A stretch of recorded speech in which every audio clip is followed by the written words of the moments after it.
Kau lain kali duduk tempat lain boleh. Duduk lah kan. Jadi kita berada dekat Prestige Petaling Jaya. So hari ni kita ada Mercedes AMG GTS.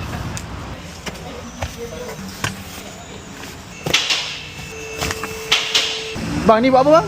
Ni servis Servis Oh, kereta ni memang agak kotor pada awal lah. Disebabkan kita dekat PJ tak ada menyediakan yang lepas servis basuh. Oh tak ada. Yang buat hanya HQ.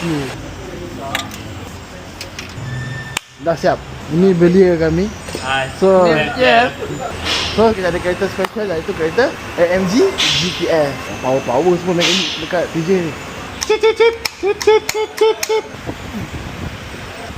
punyalah besar kat sini aku tak nampak.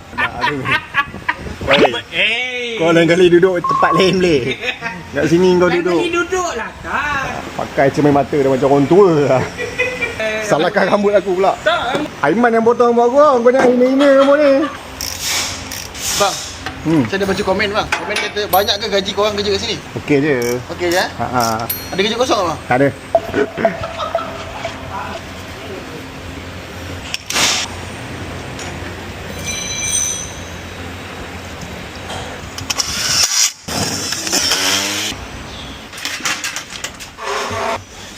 Halo.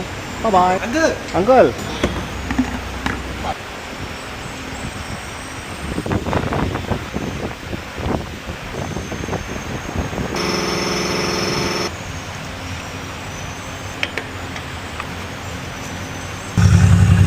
Pom.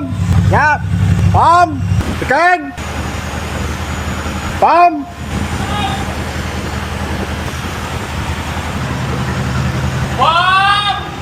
Aku kejadah lah. Aku rakam ni.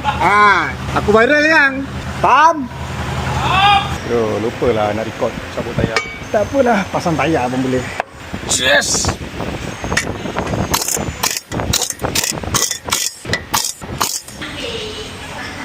Makasih ya kak. Oh, udah cukup lah tuh kak. Semoga cepat kawin ya kak.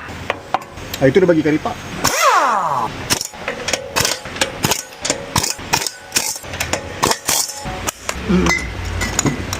Kita dah becek dulu.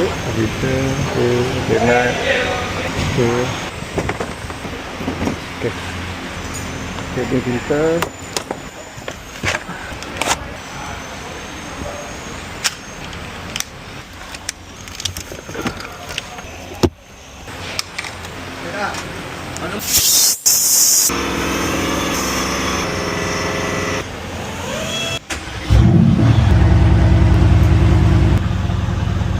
Kita dah siap.